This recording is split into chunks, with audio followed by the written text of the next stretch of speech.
예수님 닮은 삶이 되기를 축복합니다. 네, 우리 옆에 분과 인사하겠습니다. 사랑합니다.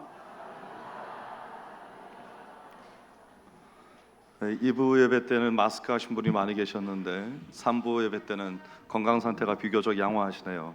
네, 몇 분 안 계시는 것 같아요. 여러분, 겨울에 이렇게 일교차가 크고 또 날씨가 영하가 되었다가 영상이 되었다가 할 때 감기 조심하시기 바랍니다. 우리가 오늘 신년 주일 설교 3주차 고린도후서 3장 2절 3절 말씀으로 살아내는 제자 삶으로 증명합니다. 우리 실천 강연 두 번째 주제로 여러분과 함께 말씀을 나누고자 합니다.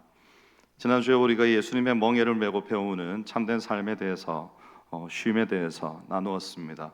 이제 오늘 살아내는 제자 그리고 삶으로 배운 것을 증명해내는 제자 이 부분에 대해서 깊이 나누게 될 텐데, 그 말씀의 배경이 되는 이 고린도 후서는 바울의 서신 중에 아마도 가장 격정적인 감정이 담겨 있는 서신이라 할 수 있겠습니다. 상황은 이렇습니다. 바울이 개척해서 피땀 흘려 세운 이 고린도 교회에 예루살렘에서 온 거짓 사도들이 침투를 한 겁니다. 그래서 그들이 화려한 언변과 또 율법의 지식과 그리고 무엇보다도 권위 있는 기관에서 나온 어떤 증명서, 추천서 이런 걸 가지고 와서 바울을 괴롭혔습니다. 그리고 공격을 한 것입니다. 그 사람이 증명서가 어디 있느냐 이런 공격을 했다는 말이죠. 우리처럼 본부에서 발급받은 어떤 정품 인증서가 있는 것이냐, 이렇게 만약에 그게 없으면 가짜다 이렇게 지금 말을 하고 있다는 겁니다. 여러분, 사실 인간적인 스펙으로만 따지면 바울 사도는 그들에게 전혀 꿀릴 것이 없는 사람입니다.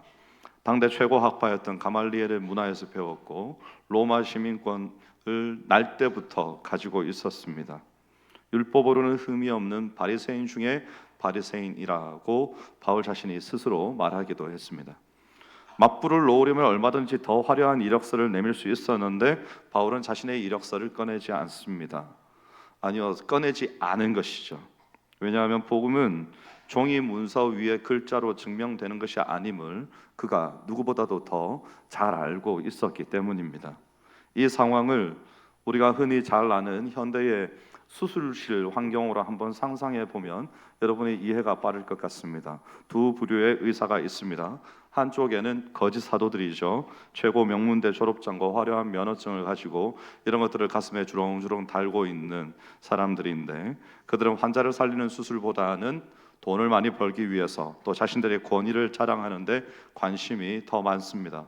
옷에는 피 한 방울 묻히려고 하지 않으면서 어떻게 하면 자신의 일신의 어떤 안위를 더 돈을 많이 벌고 더 명예를 추구하고 그리고 내가 더 높은 위치에 올라갈 것인가, 이런 것들을 추구하는 사람들입니다. 반대편에는 바울이라는 의사가 있습니다. 그도 서랍을 열면 그들보다 더 뛰어난 학위 논문 또 최고 전문의 자격증 이런 것들이 얼마든지 있었는데 그것들을 서랍 깊숙이 넣어두고 늘 수술복으로 갈아입고 피범벅이 되어서 멈춰버린 환자의 심장을 움켜쥐고 수시간 혹은 수십 시간의 수술의 시간들을 통해서 환자를 살려내는데 온 힘을 쏟았던 의사입니다. 거짓 의사들이 와서 시비를 겁니다. 수술을 중단시키려고 하고 그의 의사 면허에 대해서 시비를 거는 겁니다. 당신 면허증 좀 내보십시오. 서류가 없다면 당신은 가짜입니다. 근데 바울은 그때 가서 서랍에서 뭔가를 꺼내오거나 그렇게 한 것이 아니고 그들에게 말하기를, 여기 이곳에서 죽을 뻔한 위기 혹은 이미 죽었다고 생각되어지는 사람들이 이 자리에 들어와서 수술을 받고 심장이 뛰어서 성공적인 수술을 마치고 나가는 저 침대에 누워있는 사람이 바로 나의 면허증이고 바로 나의 자격입니다. 이렇게 말을 했다는 겁니다. 사실은 바울은 자신의 학위나 어떤 배경이나 이런 것들은 배설물과 같이 여겼다 그랬습니다. 대신에 걸어가는, 내게 복음 전도를 받은, 그래서 살아있는 그리고 교회를 이루고 있는 하나님 앞에 자신의 삶을 사명자로서 온전하게 바쳐드리고 있는 저 사람들이 바로 나의 면허증이고 또 저 사람이 뛰고 있는 저 심장이 바로 내가 의사라는 진짜 증거입니다. 이렇게 말을 했다는 것이죠. 사실 오늘 바울이 고린도 교인들을 향해 외치는 항변이 이겁니다. 사람들이 추천서 계속 이야기하니까 내 추천서는 당신들이 바로 나의 추천서입니다. 당신들이 바로 나의 편지입니다. 이렇게 고백을 한 것입니다. 바울은 자신이 가진 어떤 화려한 종이, 누군가에게 내밀 수 있는 이런 것들을 의지하지 않고 오직 성령으로 변화된 사람, 생명이 있다는 것, 그것을 증거로 삼았습니다. 보이지 않는 믿음이라는 것은 서류나치뿐이 아니라 오직 변화된 삶으로만 증명된다는 것을 우리에게 말하고자 한 것입니다. 기독교의 아주 깊은 본질을 꿰뚫는 거대한 선언이라 할 수 있겠습니다. 2026년에 세상이 우리에게 묻습니다. 너는 진짜 제자냐? 그렇다면 증거를 대라. 이렇게 우리에게 묻습니다. 그때 우리가 무엇을 내밀어야 하겠습니까? 내 직분입니까? 아니면 50년 믿었다는 나의 신앙의 연수입니까? 아니죠.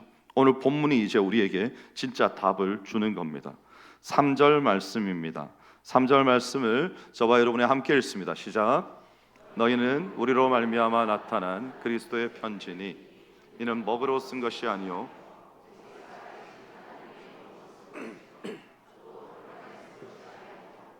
육의 마음판에 쓴 것이라. 아멘. 바울이 지금 율법과 복음을 기록된 장소의 차이로 설명하고 있습니다. 거짓 사도들이 자랑하던 율법은 돌판에 새겨진 겁니다. 여러분, 모세가 받은 십계명 돌판은 하나님이 친히 쓰신 거룩한 돌판이죠. 또 그것은 완벽한 기준이 되는, 우리에게 완벽한 기준이 되는 것이기도 합니다. 길갈이나 여러 곳에 사마리아나 세워져 있는 그런 기념비들도 하나님의 역사를 증거하는 귀한 돌들입니다. 하지만 돌에는 치명적인 한계가 있습니다. 그게 뭔가 하면 사람과 섞일 수가 없다는 것입니다. 돌판에 새겨진 십계명은 내 앞에 있습니다. 그것은 변하지 않는 거룩한 기준으로 나를 바라보고 있죠. 또 내가 죄를 지었을 때 우리 교회에도 곳곳에 CCTV가 있습니다. 이 CCTV처럼 그 사람의 옳고 그름을 나타내거나 정죄하거나 어떤 그의 행적에 대해서 우리가 한번 보거나 이런 데 사용되는 겁니다. 나를 진실되게 변화시킬 능력이라는 것이 그 안에 있지 않다는 것이죠. 이것이 율법의 한계입니다. 반면에 바울은 너희의 육의 마음판에 쓰였다고 말합니다. 바울이 에스겔 36장의 예언을 가져오는데 거기 뭐라고 적혀 있는가 하면 내가 너희 육신에서 굳은 마음을 제하고 부드러운 마음을 줄 것이며 내 신을 너희 속에 두어 내 율례를 행하게 하리라. 이렇게 말합니다. 이게 놀라운 혁명이라는 것이죠. 하나님이 거룩한 법을 더 이상 차가운 돌판 위에 두지 않으시고 우리의 따뜻한 심장 속에, 우리의 인격 속에 집어넣으셨습니다. 법이 내 밖에 있을 때는 의무이고 강요가 됩니다. 하지만 법이 내 안에 들어오면 그것은 우리의 본성이 됩니다. 이것을 아주 잘 설명해 주는 자연의 신비가 있습니다. 태평양을 건너는 검은 가슴 물대새라는 새가 있어요. 이 작은 새가 알래스카부터 하와이까지 약 4,000km 정도를 그 망망대해를 쉬지 않고 날아옵니다. 여러분, 그 망망대해에 이정표가 있을까요? 없을까요? 없습니다. 인간 비행사가 만약에 이 길을 가려고 하면 아주 복잡한 지도와 또 항법 장치 같은 게 필요할 겁니다. 계기판을 계속 확인해야 하고 경로를 이탈하는지 끊임없이 감시해야 되고 그렇습니다.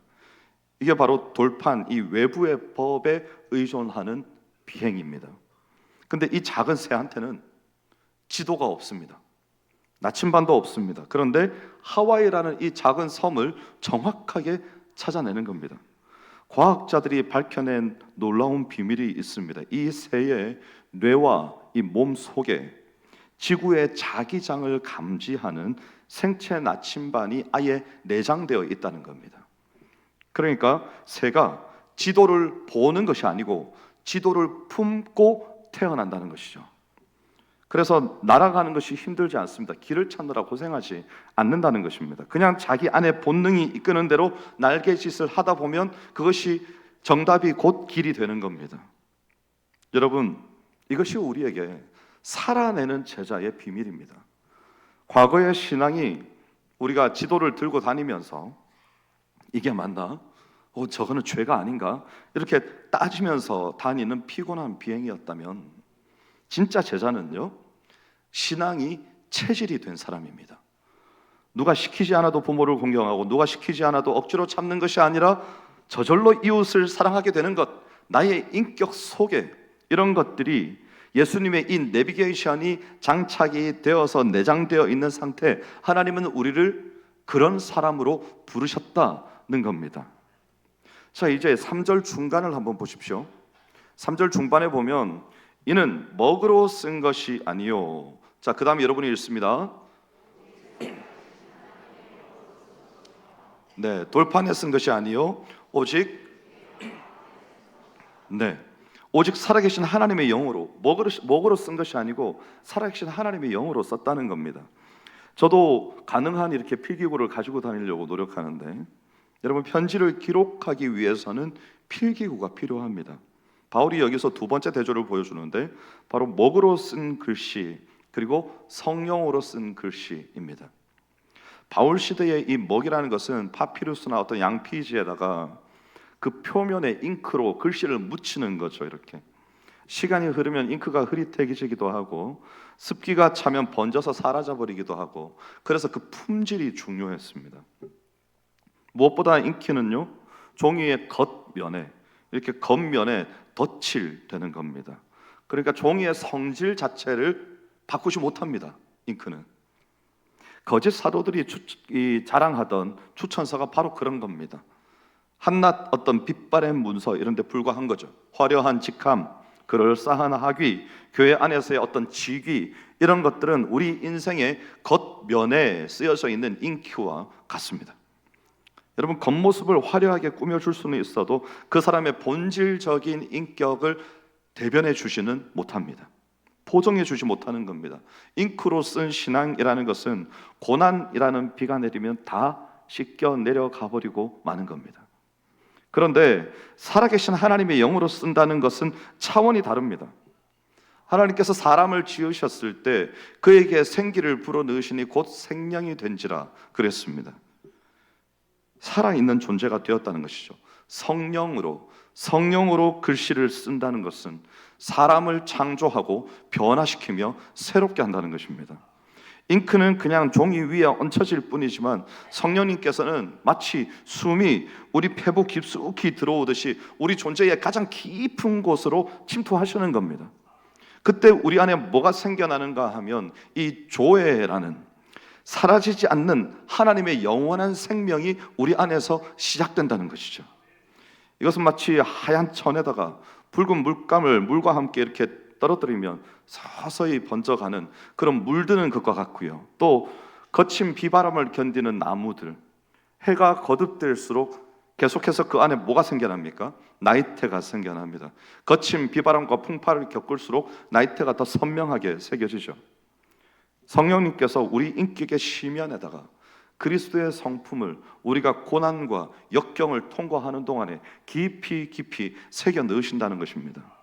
겉에 칠한 페인터가 아니라 속에서부터 우러나오는 그런 본질적인 생명이기에 이것은 그 누가 지우려고 해도 지울 수가 없는 것들입니다. 그 어떤 시련이 와도 성령으로 기록된 이 예수의 흔적은 선명하게 빛을 발한다는 것입니다. 여러분, 이 차이가 가장 극명하게 드러나는 곳이 어디일까요?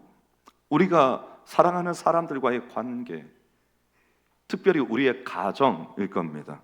많은 부모님들이 자녀들에게 신앙을 전수하고 싶어 합니다. 그래서 때로는 훈계를 하기도 하고 또 때로는 신앙적인 지식들을 입으로 가르치기도 합니다. 자, 그러면 한번 여쭤봅니다. 지금 이 자리에 조금 젊은 분들도 계시는데 혹시 부모님과 함께 계신다면 어제 저녁, 멀리 가지도 말고 어제 저녁에 부모님이 여러분에게 하신 이른바 전문용어로 잔소리를 혹시 기억하고 계십니까? 성경 읽어라, 기도해라, 세수해라, 좀 씻고 다녀라, 옷 갈아입었느냐, 밥 먹자, 왜 그렇게 밥을 그렇게 먹냐, 이런 것들. 여러분, 그런 것들은 대부분의 아이들이 어떻게 하죠? 듣자마자 즉시 잊어버립니다. 그렇죠? 다음 날까지 할 것도 없습니다. 바로 잊어버리죠. 이것이 먹으로 쓰는 교육입니다. 귀로는 들리는데 가슴에 남지는 않습니다. 자녀들은 부모의 말을 기억하는 것이 아니라 부모의 모습, 특별히 부모의, 저는 이 표현을 좋아하는데 뒷모습을 기억하기 때문입니다. 예를 들면 아침에 일어날 때, 저는 어릴 때 제 기억 속에 소리를 듣고 늘 일어났습니다. 어떤 소리인가 하면 음식을 장만하시는 딸그락 하는 부모님이, 어머니가 주방에서 요리하시는 소리입니다. 그 소리가 들릴 때 일어나지 않으면 좀 있다가 이제 잔소리와 비슷한 음성이 들립니다.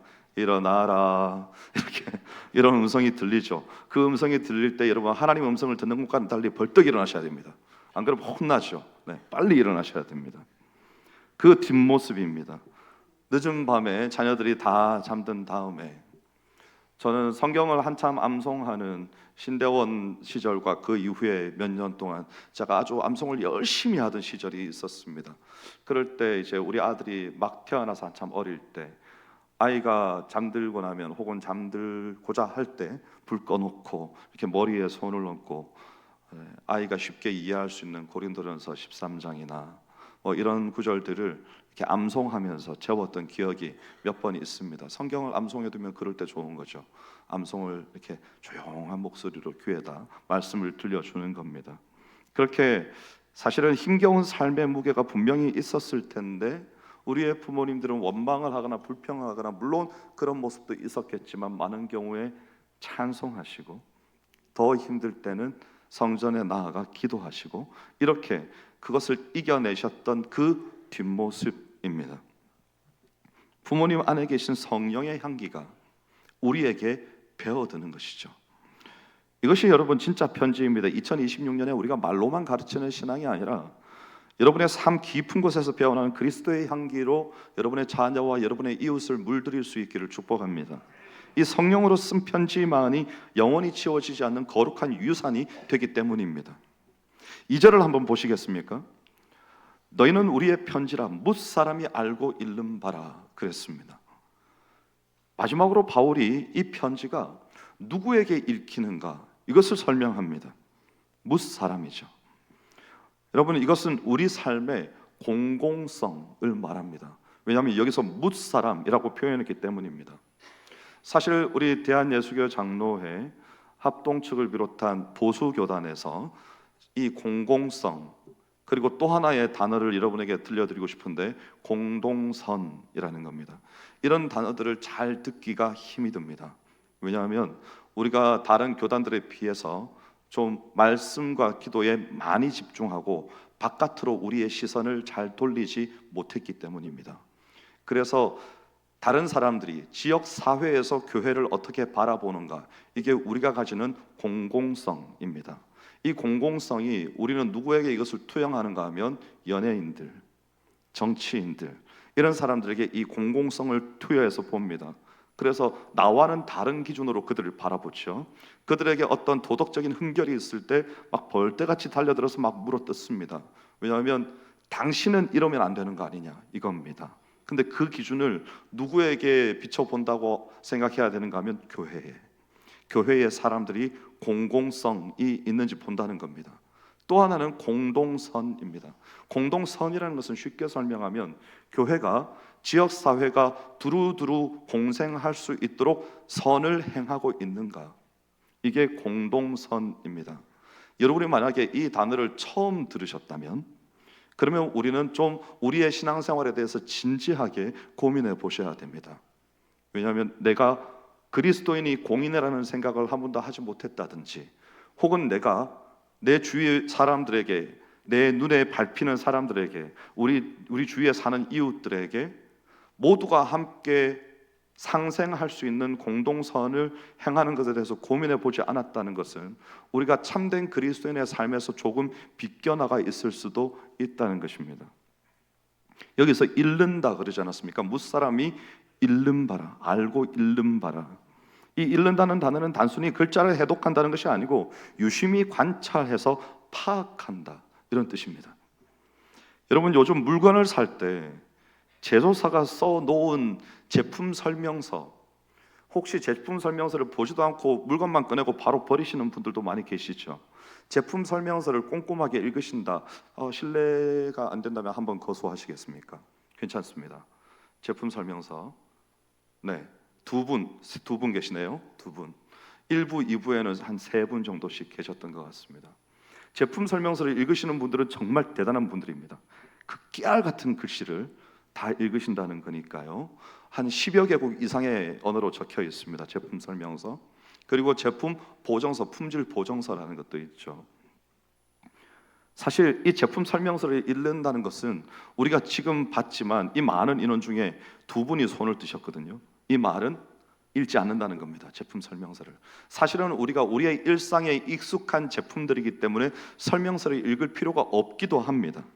그리고 기업이 하는 말들이 거기에다가 아주 상세한 것들까지, 문제가 발생했을 때 그런 아주 그 친절함, 디테일까지 다 살려놓지는 않습니다. 그런 것들은 이제 차후에 서비스 센터에 문의하십시오, 이렇게 적혀 있죠. 대신에 사람들이 뭘 봅니까, 여러분? 여러분은 물건을 살 때 뭘 보고 사십니까? 제품을 사기 전에 제품이 어떤 제품인지 알아보지 않습니까? 그러면 제품이 어떤 제품인지 알아볼 때 뭘 보시나요? 사용한 사람들의 후기를 봅니다. 거기에 별점 5개죠. 별점을 매기기도 하고, 또 이른바 리얼 후기라는 것을 작성한 것을 우리가 직접 보기도 합니다. 설명서에 최고의 성능이라고 써 있어도요, 사용 후기에 써 보니까 별로예요. 자꾸 서비스 센터 찾아가게 되고, 저 같으면 다시는 이거 안 사요. 만약에 이런 걸 여러분 발견했습니다. 그러면 묻습니다. 사겠습니까? 안 사겠습니까? 안 삽니다. 안 사요. 여러분, 오늘날 전도가 왜 막혔는지 아십니까? 우리가 살아내는 제자가 되지 못한 겁니다. 세상 사람들에게 성경책이라는 것이 하나님이 쓰신 제품 설명서와 같습니다. 거기에 뭐라고 적혀 있는가 하면 예수 그리스도를 믿으면 영원한 생명을 얻고 구원을 받게 된다고 적혀 있습니다. 영원한 진리죠. 어느 누구도 변개할 수 없는 진리가 맞습니다. 그런데 사람들이 그것을 봅니다. 근데 그 설명서를 자세하게 읽는다고요? 안 읽는다고요? 여러분, 안 믿는 사람 중에 성경 전체를 상세하게 정독하면서 읽도가는 사람이 몇 사람이나 있을까요? 거의 없습니다. 특별한 사람들이 아니고서는 없습니다. 예수를 믿으면 평안을 얻고 구원을 받는다고 멋지게 적혀 있는데, 세상은 그 설명서를 읽지 않고 그 설명서를 읽기 전에 뭘 하겠습니까? 그러면 이 설명서대로 이 제품이 정상적으로 작동하는 제품인지를 사용한 사람들에게 알아보지 않겠습니까? 그러면 그 제품을 먼저 써보고 그 삶이라는 후기를 가지고 보여주는 사람들, 그 사람들이 누군가 하면 우리입니다. 우리예요. 우리는 성경 말씀의 후기들입니다. 인생 자체가 성경 말씀의 후기입니다.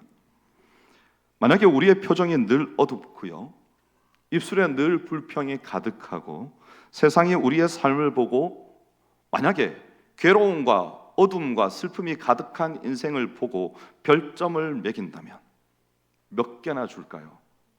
별점은 매겨야 평가가 됩니다. 그러니까 하나라도 찍어야 됩니다. 그러니까 여러분, 별점이 하나가 찍혔다는 게 무슨 의미인지 아십니까? 별점을 그래도 하나 준 사람이 있네, 이게 아닙니다. 최악이라는 겁니다. 이 제품은 최악이다. 그게 별점 하나입니다. 최소한 4개에서 5개는 지켜야 한번 매장에 가서 한번 둘러볼까, 이런 생각이 나지 않습니까? 그런 거죠. 써봤는데 별로다. 그 설명서, 성경 말씀이죠. 성경 말씀에는 평안이 있다는데 실제 사용자인 성도들을 보니까 평안이 하나도 없어 보인다. 늘 스트레스 받는 인생들인 것 같고, 이거는 제품에 하자가 있다. 그러면 여러분 어떡합니까? 그때 집으로 제품이 왔는데 제품에 하자가 있다는 걸 알게 됐습니다. 그러면 노란 딱지에다가 뭐라고 써요? 2글자로 반품 하고 붙여가지고 집 밖에다 내놓는 겁니다. 여러분, 우리가 그리스도인의 삶다운 삶을 살지 않으면 사람들이 우리를 보고 그리스도의 복음에다가 반품 딱지를 붙여가지고 집 밖에다가 내놓는 겁니다. 예수 믿고 산다는 사람들을 보니까 마음에 평안도 없고 영원한 생명을 얻었다는 삶에 나타나는 것도 하나도 없고, 어째 저 사람은 나하고 똑같아 사는 것이. 그러면 내가 왜 교회를 가야 되는 거지? 나는 안 믿는다. 반품 하는 겁니다. 여러분, 우리가 살아있는 후기라는 말은 그런 말입니다. 사람들은 우리의 인생을 아주 완벽한 리뷰로 읽어내는 겁니다. 우리를 찾을 때 어떻게 검색할까요? 제가 만약에 카페를 간다면 저 같으면 이렇게 검색합니다. 경치가 좋고 재료가 신선하며 커피가 맛이 있고 그리고 빵이 맛있고 주차 공간이 넉넉하고 직원이 친절해야 되고, 제가 지금 6가지를 말했습니다. 이 6가지를 딱 입력하면 거기에 맞는 카페들이 쫙 나열됩니다. 그러면 여러분 그거 보고 그냥 가세요? 아니요. 그거 보고 그냥 가지 않습니다. 그 홈페이지를 혹은 블로그를 들어가 보는 겁니다. 그러면 거기에다 사람들이 리뷰나 댓글을 써놨습니다. 그럼 그걸 읽어보는 거죠. 이 집은 주차장이 있다는데 가보니까 2-3개밖에 없더라고요. 차를 가지고 오시는 분들은 가지 않으시는 것을 추천합니다. 이런 것들이 막 적혀 있는 거죠. 그러면 우리가 비로소 여기는 정직하게 적혀 있지 않구나, 소개가.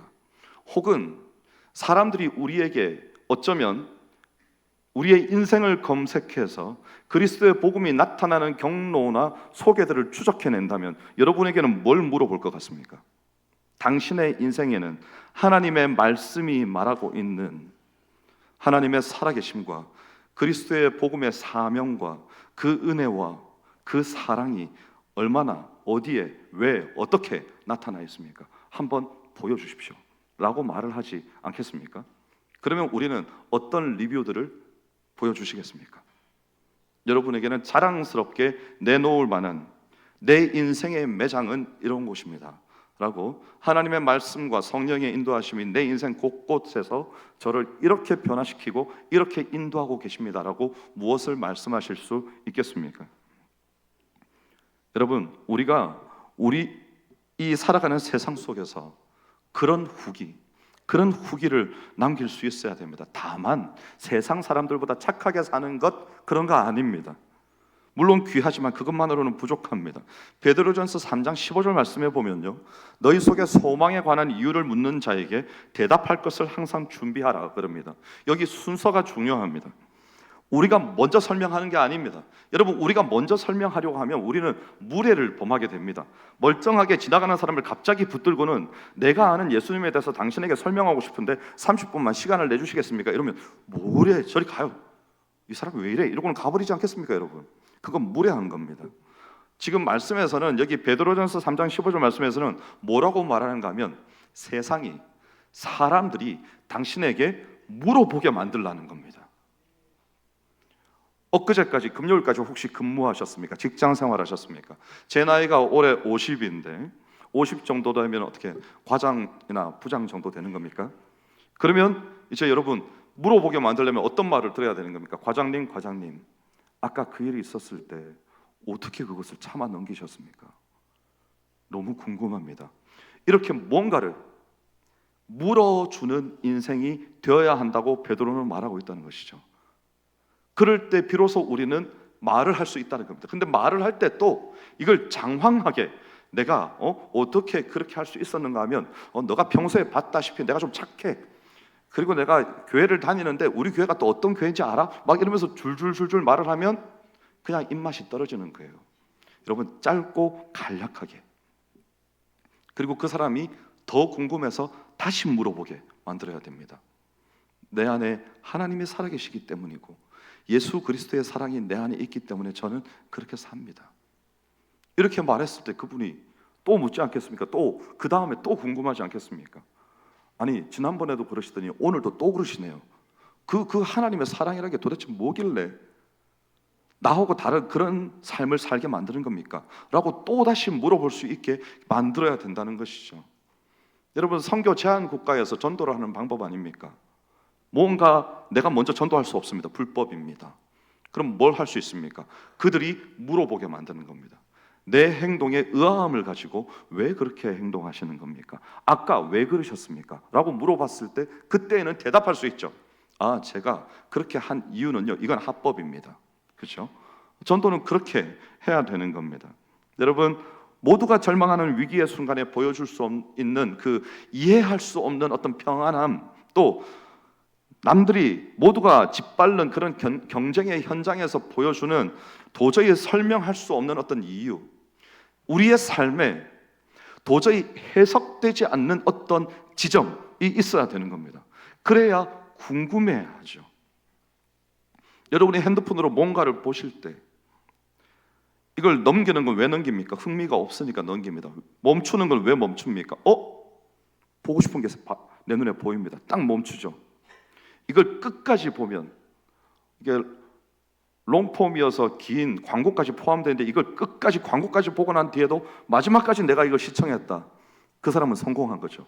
이 영상 만든 사람은 성공한 겁니다. 여러분, 우리는 그런 인생이 돼야 됩니다.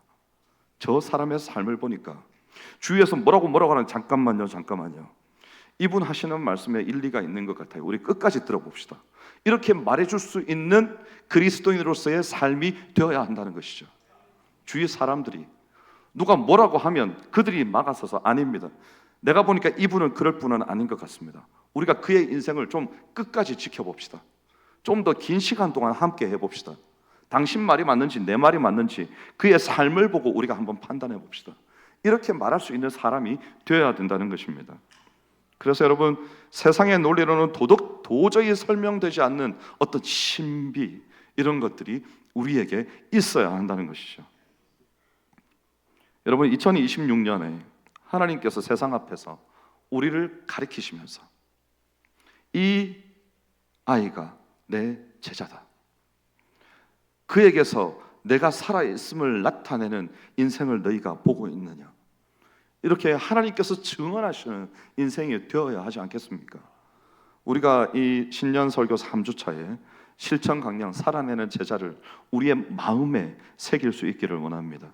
차가운 돌판이 아니라 말씀으로 읽고 예배 시간에 가지고 왔다가 집에 갔다가 책장에다 꽂아두는 성경책이 아니라 이 말씀이 내 안에 살아 있어서 내 삶을 검은 물때 그 새처럼 인도하고 나의 본능이자 나의 체질이 되어서 삶이 나를 바꾸고 변화시켜 하나님께 한 걸음 한 걸음 나아갈수록 하나님께 점점 더 가까이 나아가게 만드는 인생, 우리 주위의 사람들로 하여금 어떻게 당신은 그런 인생을 살 수 있는가 하고 먼저 물어보게 만드는 인생.